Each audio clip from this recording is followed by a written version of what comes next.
How you doing? My name is Brian Martin, owner of Powerhouse Painting and Home Improvement. We do a lot of exterior siding painting. So we always get this question, before we talk to customers and just in general online, how much does exterior siding or whole house siding painting cost? As always, it varies. What are some of the factors? It varies on size of the house. It varies on the type of surface, whether it is aluminum siding, cedar siding, cement board siding, and also the condition of the surface. Is it in great condition? Is it peeling? Is it oxidized? Those are some of the variables that can affect the price. But I wanted to give you some information to help you start your research on exterior whole house painting of siding.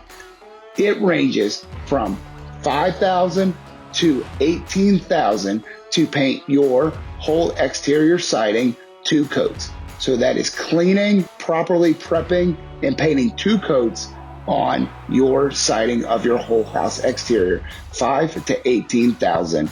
As always, that prices can change, but that's a great start. So if you have any questions or would like a detailed price, please call us or email us at admin@paintingandhomeimprovements.com.